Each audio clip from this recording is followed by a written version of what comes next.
महर्षि कश्यप की 13 पत्नियां थी, लेकिन विंता और कद्रू नामक अपनी 2 पत्नियों से वे विशेष प्रेम करते थे।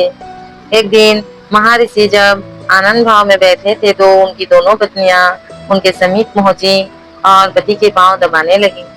प्रसन्न होकर महर्षि ने बारी बारी से दोनों को संबोधित किया, तुम दोनों ही मुझे विशेष प्रिय हो, तुम्हारी कोई इच्छा हो तो बताओ। कद्रू बोली, हे स्वामी, मेरी इच्छा है कि मैं 1000 पुत्रों की माँ बनूं। फिर महर्षि ने विंता से पूछा। विंता ने कहा, मैं भी माँ बनना चाहती हूँ स्वामी, किंतु 1000 पुत्रों की नहीं, बल्कि सिर्फ एक ही पुत्र की। लेकिन मेरा पुत्र इतना बलवान हो कि कद्रू के 1000 पुत्र भी उसकी बराबरी ना कर सके। महर्षि बोले, शीघ्र ही मैं एक यज्ञ करने जा रहा हूँ, उसके उपरांत तुम दोनों की माँ बनने की इच्छाएं पूरी करूंगा। महर्षि कश्यप ने यज्ञ किया। देवता और ऋषि मुनियों ने सहर्ष यज्ञ में हिस्सा लिया। यज्ञ संपूर्ण करके महर्षि कश्यप पुनः तपस्या करने चले गए। कुछ माह पश्चात विंता ने 2 तथा कद्रू ने 1000 अंडे दिए। कुछ काल के पश्चात कद्रू ने अपने अंडे फोड़े तो उनमें से काले नागों के बच्चे निकल पड़े। कद्रू ने खुशी से चहकते हुए विंता को पुकारा, विंता देखो तो मेरे अंडे से कितने प्यारे बच्चे बाहर निकले हैं। विंता बोली, सचमुच बहुत खूबसूरत है। अब मैं भी अपने दोनों अंडे को फोड़ कर देखती हूँ।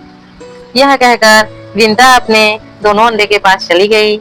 उसने एक अंडा फोड़ दिया, लेकिन अंडे के अंदर से एक बच्चे का आधा बना शरीर देखकर वह सहम गई। बोली, हे भगवान, जल्दबाजी में मैंने ये क्या कर डाला, यह बच्चा तो अभी अपूर्ण है। तभी फूटे हुए अंडे के अंदर से बालक बोल पड़ा, जल्दबाजी में अंडे फोड़कर तुमने बहुत बड़ा अपराध कर डाला, जिसके फलस्वरूप तुम्हें कुछ समय तक मैं श्राप दे रहा हूँ, दासी बनना पड़ेगा। विंता बोली, अपराध तो मुझसे ही हो गया, लेकिन इसका निवारण कैसे होगा पुत्र? अपूर्ण बालक बोला, दूसरे अंडे को फोड़ने में जल्दबाजी मत करना। यदि तुमने ऐसा किया तो जीवन भर दासता से मुक्त नहीं हो पाओगे, क्योंकि उसी अंडे से पैदा होने वाला तुम्हारा पुत्र तुम्हें दासता से मुक्ति दिलाएगा। इतना कहकर अंडे से उत्पन्न अपूर्ण बालक आकाश में उड़ गया और विंता दूसरे अंडे के पकने का इंतजार करने लगी। समय पाकर अंडा फूटा और उसमें से एक महान तेजस्वी बालक उत्पन्न हुआ, जिसका नाम गरुण रखा गया। गरुण दिन प्रतिदिन बड़ा होने लगा और कद्रू के 1000 पुत्रों पर भारी पड़ने लगा। परिणाम स्वरूप विंता और कद्रू के संबंध दिन प्रतिदिन कटु से कटुत्तर होते गए। फिर एक दिन जब विंता और कद्रू भ्रमण कर रही थी, तब कद्रू ने सागर के किनारे दूर खड़े एक सफेद घोड़े को देखकर विंता से कहा, बता सकती हो विंता, दूर खड़ा हुआ घोड़ा किस रंग का है? विंता बोली, सफेद रंग का। फिर कद्रू बोली, शर्त लगाकर कह सकती हो कि घोड़ा सफेद रंग का ही है, मुझे तो इसकी पूंछ काले रंग की नजर आ रही है। तब विंता बोली, तुम्हारा विचार गलत है, घोड़े पूंछ समेत सफेद रंग का ही है। दोनों में काफी देर तक यही बहस हुई। आखिर में कद्रू ने कहा, तो फिर हम दोनों में शर्त हो जाए, कल घोड़े को चलकर देखते हैं, यदि वह संपूर्ण सफेद रंग का हुआ तो मैं हारी, और यदि उसकी पूंछ काली निकली तो तुम जीत जाना। उस हालत में जो भी हम दोनों में से जीतेगा तो हारने वाले को जीतने वाले की दासी बनना पड़ेगा। बोलो, तुम्हें मंजूर है? विंता बोली, मुझे मंजूर है। रात को ही कद्रू ने अपने सर्प पुत्रों को बुलाकर कहा, आज रात को तुम सब कुछ सर्व घोड़े की पूंछ में जाकर लिपट जाना, ताकि सुबह जब विंता देखे तो उसे घोड़े की पूंछ काली नजर आए। योजना अनुसार सभी नाग उच्च सर्व की पूंछ से जाकर लिपट गए। परिणाम स्वरूप सुबह जब कद्रू ने विंता को घोड़े की पूंछ काले रंग की दिखाई तो वह हैरान रह गई। बोली, ऐसा कैसे हो गया? कल तो इसकी पूंछ बिल्कुल सफेद थी। तब कद्रू बोली, खूब तसल्ली से देख लो, घोड़े की पूंछ आरंभ से ही काली है। शर्त के मुताबिक तुम हार चुकी हो, इसलिए अब तुम्हें मेरी दासी बनकर रहना पड़ेगा। व्यवस्था पूर्वक विंता को कद्रू की दासा स्वीकार करनी पड़ी, उसकी दासी बनना पड़ा। माता को उदास देखकर गरुड़ ने पूछा, माँ, आप इतनी उदास क्यों रहती हो? विंता ने अपनी शर्त हार कर दासी बनने की बात गरुड़ को बताई। गरुड़ ने पुनः पूछा, क्या ऐसा कोई उपाय नहीं है जिससे आप कद्रू माता की दास्तान से मुक्त हो जाएं? बिंता बोली, यह तो कद्रू से ही पूछना पड़ेगा। यदि वह प्रसन्न हो जाती हैं तो मुझे दास्तान से मुक्त भी कर देंगी। तब गरुड़ अपनी माता बिंता को लेकर कद्रू के पास पहुंचा और कहा, क्या ऐसा नहीं हो सकता कि आप मेरी माता को अपनी दास्तान से मुक्त कर दें? तब कद्रू बोली, हो सकता है, बशर्ते कि तुम मेरे पुत्र को अमृत लाकर दे दो। यह सुनकर गरुड़ सोच में पड़ गया। उसने अपनी माता से पूछा, माँ, अमृत कहाँ मिलेगा जिसे लाकर मैं तुम्हें दासी जीवन से मुक्त कर सकूं? बिंता ने कहा, अमृत का पता तुम्हारे पिता बता सकते हैं पुत्र, तुम उन्हीं के पास जाकर पूछो। गरुड़ महर्षि कश्यप के पास पहुंचा। कश्यप अपने पुत्र को देखकर बहुत प्रसन्न हुए। गरुड़ ने उनसे पूछा, पिताश्री, मैं अमृत लाकर अपनी माता को दास्तां से मुक्ति दिलाना चाहता हूँ, कृपया मुझे बताइए कि अमृत कहाँ मिलेगा? महर्षि बोले, पुत्र, देवराज इंद्र ने अमृत की सुरक्षा के लिए बहुत व्यापक प्रबंध कर रखा है, वहां तक पहुंचना बड़ा कठिन है।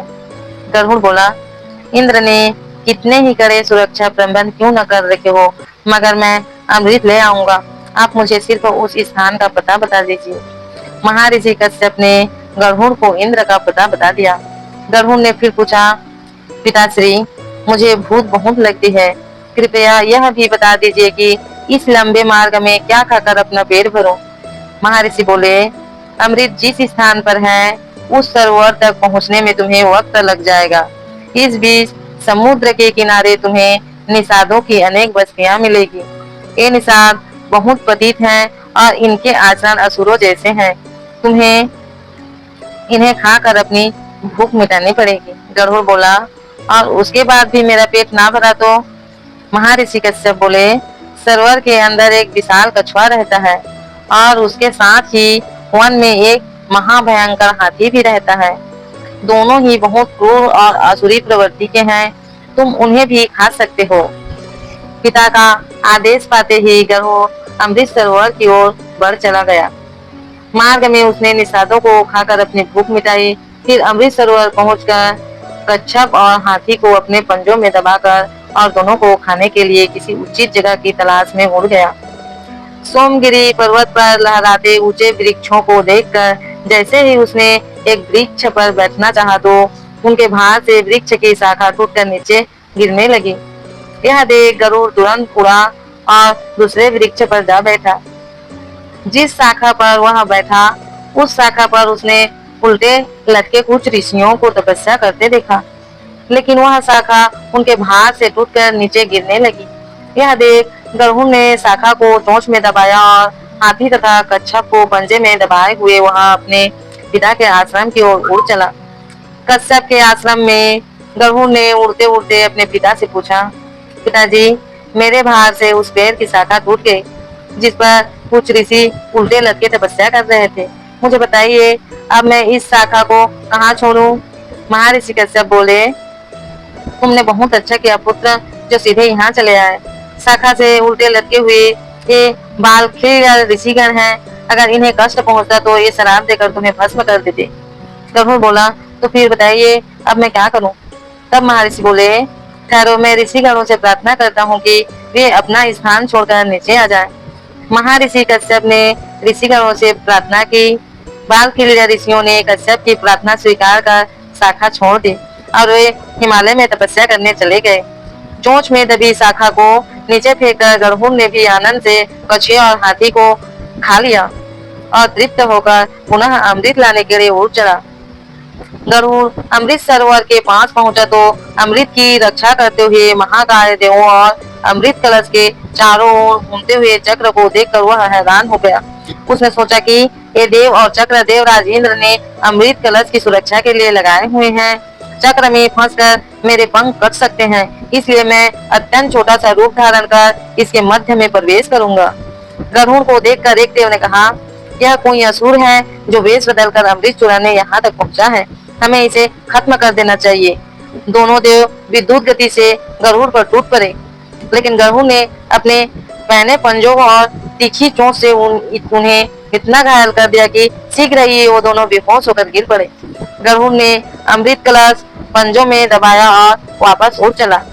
होश में आते ही दोनों रक्षक देव घबराए हुए इंद्र के पास पहुंचे और गरुड़ द्वारा अमृत कलश उड़ा ले जाने की घटना बता दी। यह सुनकर इंद्र चकित होकर बोला, ऐसा कैसे हो गया? सरोवर में रहने वाले विशाल कच्छप और तट पर रहने वाले महाकाय हाथी का क्या हुआ? उन दोनों को भी उस विशाल गरुड़ ने अपना भोजन बना लिया। यह सुनकर इंद्र अपनी देव सेवा की एक टुकड़ी के साथ वज्र उठा इंद्रपुरी से निकला और गरुड़ की खोज में आगे बढ़ चला।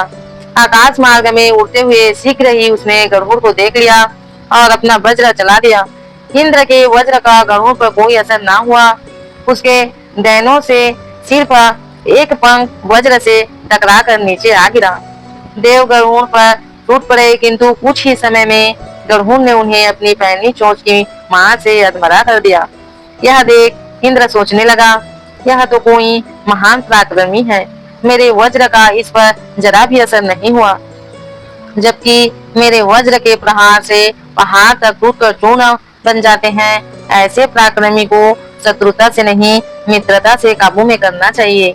यह सोचकर इंद्र ने गरुड़ से कहा, पक्षीराज, मैं तुम्हारी वीरता से बहुत प्रभावित हुआ। इस अमृत कलश को मुझे सौंप दो और बदले में जो भी वर मांगना चाहते हो वो मुझसे मांग लो। तब गरुड़ बोला, यह अमृत मैं अपने लिए नहीं, अपनी माता को दासता से मुक्त कराने के लिए नाग माता को देने के लिए ले जा रहा हूँ, इसलिए यह कलश मैं तुम्हें नहीं दूंगा।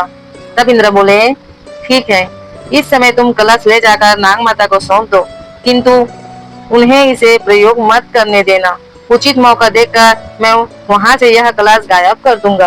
गरुड़ बोला, अगर मैं तुम्हारी बात को मान लूं तो बदले में मुझे क्या मिलेगा? तब इंद्र बोले, तुम्हारा मन पसंद भरपेट भोजन। तब मैं तुम्हें इन्हीं नागों को खाने की इजाजत दे दूंगा। तब गरुड़ बोला, यही तो मैं चाहता हूँ।